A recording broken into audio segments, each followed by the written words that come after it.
Noticias. Lo que pasa en el mundo.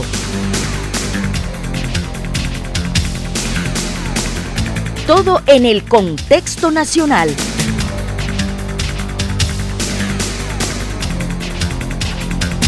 Noticiero en línea, una producción más de Radio Corporación. Hola, ¿qué tal? Qué gusto que nos acompañen a esta edición de mediodía de Noticiero en línea, una producción más de Radio Corporación. Como siempre, agradecemos el que desee informarse con nosotros y los invito a que nos dejen sugerencias y comentarios a través de esta transmisión en vivo. A continuación les presentamos nuestros titulares.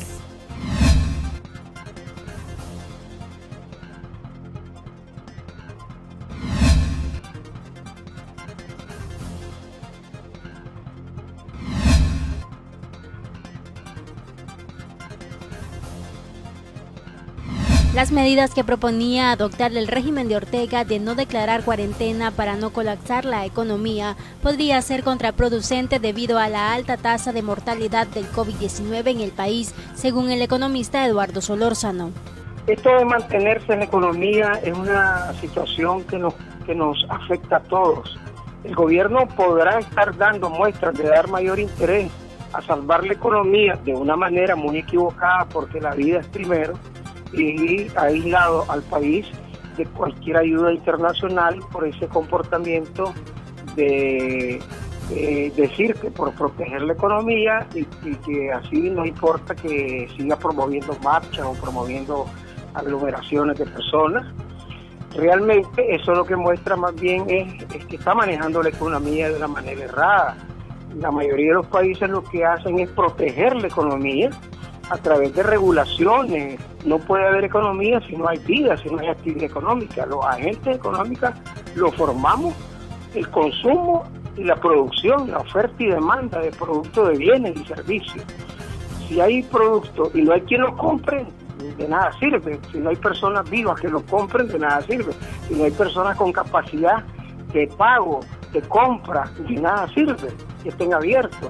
Y por eso esa mentalidad errada, mal enfocada, ha hecho que Nicaragua sea el único país en la región de América Central señalado de estar acabando la economía al acabar con la vida de los seres humanos. En estos momentos de crisis, el gobierno debería de tener un acercamiento con el sector privado e instituciones importantes de la sociedad para juntar esfuerzos y sobrellevar la lucha del coronavirus en Nicaragua. Es ponerse de acuerdo con el sector privado, hacer un Comité Nacional de Emergencia, y en ese Comité Nacional de Emergencia que esté la iglesia como sector importante, los templos pueden ser orientadores para la salud mental y espiritual, los hospitales públicos y privados articulados, sin miedo, sin represión, los médicos independientes con los médicos del sector público, si son colegas, los economistas privados independientes con los economistas del Banco Central, sentados a ver qué hacemos. Eso es lo que hace falta en un país sensato, pero estamos en una situación de confrontación innecesaria. Abigail Galo, Noticiero en línea. Los presos políticos en Nicaragua empiezan una huelga de hambre en el interior del sistema penitenciario nacional, donde no se le brinda la atención necesaria y muchos presentan problemas de salud, algunos de ellos con sintomatologías respiratorias relacionadas a las del COVID-19. La protesta también es para exigir su liberación. Ellos iban a hacer su protesta desde ahí adentro porque la verdad pues están enfermos. El día de ayer pues me comunicó, ¿verdad?, de que ellos iban a iniciar huelga de hambre hoy por dos cosas: como represión al gobierno, como una medida de presión al gobierno para obtener la liberación de ellos. Intentarán mantener la huelga de hambre durante 7 días a partir de este jueves 28 de mayo, informaron a sus familiares. Comuníquenos de que nosotros vamos a estar en huelga de hambre por 7 días a partir de hoy 28 de mayo. El estado de salud de los reos políticos es preocupante, denuncia Ruth Martínez, hermana de Norlan Cárdenas. Dolor de cabeza, dolor del cuerpo, dolores musculares y otra cosa que mi hermano aún y todos los que están ahí han presentado, tanto reos comunes como reos políticos. A mi hermano lo aislaron en su celda, le sacaron todos sus reos, todos los reos que estaban, los reos comunes, lo dejaron por 10 días aislado en su celda. Ahora ya está con el hacinamiento. Hay 23 reos con él en la misma celda, en una celda pequeña. Dentro de los síntomas que mi hermano continúa presentando es la pérdida del sentido del gusto. Él no le siente sabor ni olor a las comidas. Gerald Mayorga, Noticiero en Línea. Si el gobierno de Ortega llegara a decretar una cuarentena en el país, debe tomar en cuenta 3 estrategias para incluirlas en un plan económico y hacerle frente a la pandemia, según el economista Eliseo Núñez. Hay 3 tipos de cosas que tenés que hacer en esta situación. La primera es proteger a los más vulnerables. Esto hay varios mecanismos. Los mecanismos que más se han ocupado son los de los bonos alimentarios en todo el mundo. Es decir, a todos los vendedores de los semáforos, vendedores de los mercados, gente cuentapropistas, gente que sale a lavar y a planchar afuera de casa. Por 3 meses, haciendo un cálculo, le costaría al país entre 150 y 200 millones de dólares.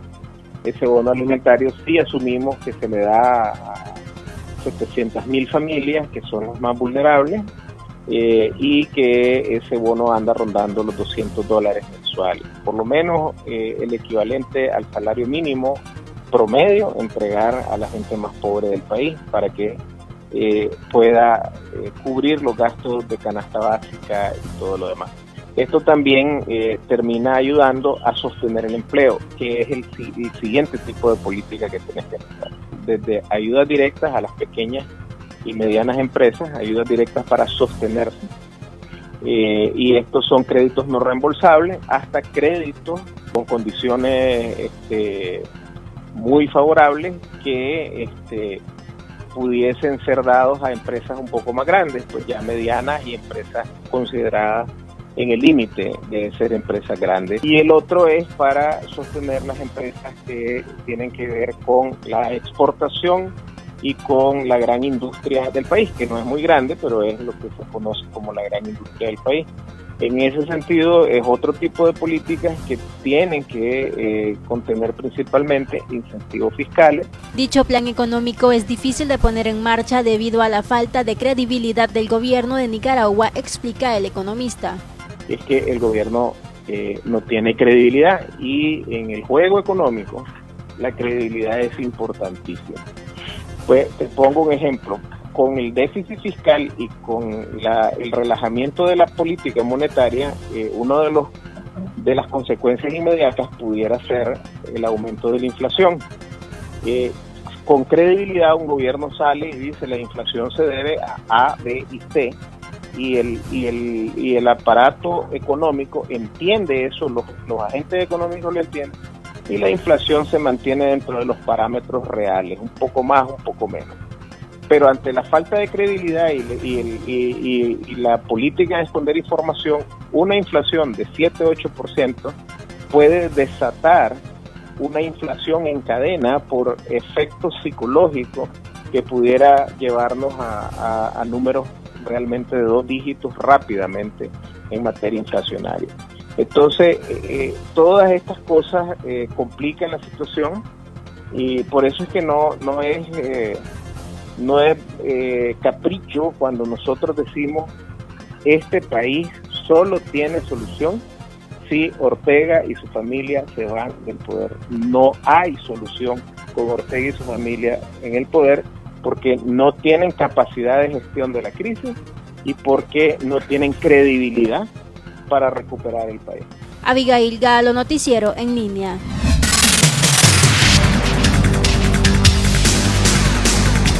El Parlamento chino ha aprobado este jueves la polémica Ley de Seguridad Nacional para Hong Kong, con la que quiere poner fin a las protestas que han sacudido al territorio autónomo desde el año pasado, y que sus críticos creen que acabará en la práctica con el régimen de libertades del territorio.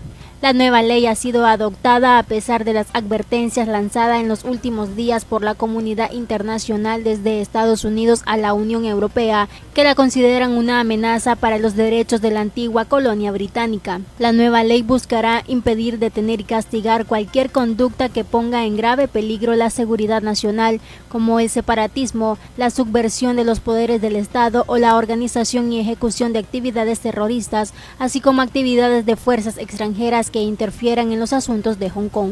En otras informaciones, Nissan ha comunicado formalmente tanto al Ministerio de Industria de España como a los sindicatos su intención de cerrar sus plantas en Cataluña, que afectará de manera directa a sus 3.000 trabajadores, aunque los empleos damnificados podrían elevarse en torno a los 20.000, considerando el impacto sobre las empresas de componentes y servicios que surtían a la compañía japonesa. En los últimos tiempos, la baja de producción, con alguna fábrica operando al 20% de su capacidad, la pérdida de modelos y una década sin grandes inversiones en las factorías catalanas, preveían que podría producirse la marcha de Nissan después de 4 décadas en Barcelona.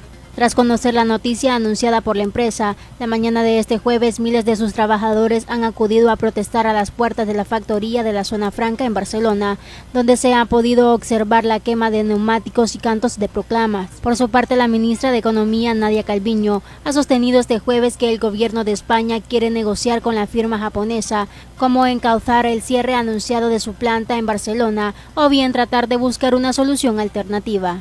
Abigail Galo, Noticiero en Línea. Estamos a 2 días de celebrar a las madres nicaragüenses y consigo que finalice la campaña de la Asociación Víctimas de Abril. El gobierno de Ortega hace caso omiso a las progenitoras y mantiene a sus hijos como presos políticos en los diferentes sistemas penitenciarios del país. Donde nosotros solicitamos que liberen a nuestros presos políticos y que dicha campaña culmine el 30 de mayo en una modelo solicitando, ¿verdad?, la liberación de nuestros hijos. Y pues estamos anuentes a eso y seguimos en lucha hasta liberarlos. Diana Lacayo, directiva de ABA, informa que pese a que se deben tomar medidas ante la pandemia del COVID-19, con valor, las madres se presentarán en las afueras del Sistema Penitenciario Nacional a realizar un plantón este próximo 30 de mayo a las 9 de la mañana. Sí, ya hemos tomado nuestras medidas, ¿verdad?, con relación a eso. No van todas las madres, van las que más jóvenes, las madres más de edad pues se quedan. Y pues hasta el momento, hasta el día de hoy, tenemos el cierre pues de nuestra campaña ahí.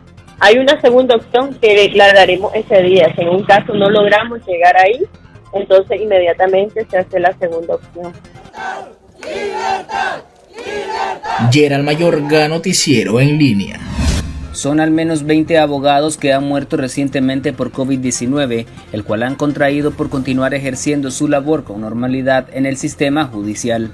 La abogada Marta Patricia Molina señala que además las autoridades han amenazado con abandono de juicio o declarar en indefensión a los clientes de abogados que no se presenten como medida de prevención. Actualmente los distintos gremios de abogados nos encontramos alarmados porque a la fecha han muerto alrededor de 20 colegas que se contagiaron de COVID-19 ejerciendo sus labores.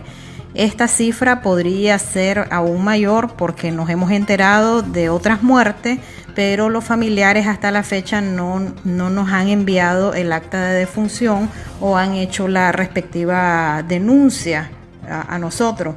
La mayoría hemos expresado en este caso que es necesario que las autoridades del sistema judicial emitan alguna directriz para suspender por un tiempo determinado la ejecución de los juicios. En nuestro caso, si nosotros no asistimos a una audiencia o no presentamos, por ejemplo, un escrito, pueden declarar abandono de la causa o, en el peor de los casos, dejar en indefensión a nuestros clientes.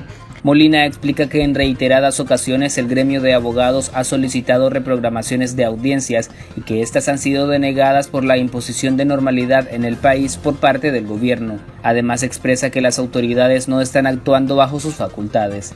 Hasta la fecha, el sistema judicial ha hecho caso omiso a nuestras peticiones y nosotros los abogados, que en algunos casos pedimos a los jueces reprogramación de las audiencias, están siendo denegados, alegando que en los juzgados se está trabajando de manera normal. A mi juicio, este comportamiento responde a las orientaciones emitidas por el Poder Ejecutivo, ya que sabemos que en Nicaragua los poderes del Estado no tienen independencia para actuar, a pesar de que la ley los faculta para eso. Los jueces y magistrados, en este caso, están siendo cómplices de este genocidio que el régimen de Nicaragua está cometiendo contra los diferentes gremios, entre ellos los de abogados, los maestros, los médicos, enfermeras, empleados públicos, entre otros. Javier Bermúdez, Noticiero en Línea. De esta manera hemos llegado al final de Noticiero en Línea, una producción más de Radio Corporación. Recuerde que estas y otras informaciones las puede encontrar a través de nuestro sitio web en www.radio-corporación.com. Al mismo tiempo, los invito a enviarnos sus reportes a la línea que está apareciendo en pantalla y de estar pendiente de nuestra edición estelar a través de las frecuencias 97.5 FM y 540 AM. Estuvo con ustedes Abigail Galo. Noticias. Lo que pasa en el mundo.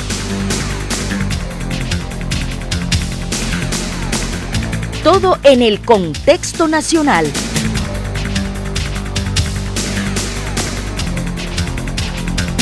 Noticiero en Línea, una producción más de Radio Corporación.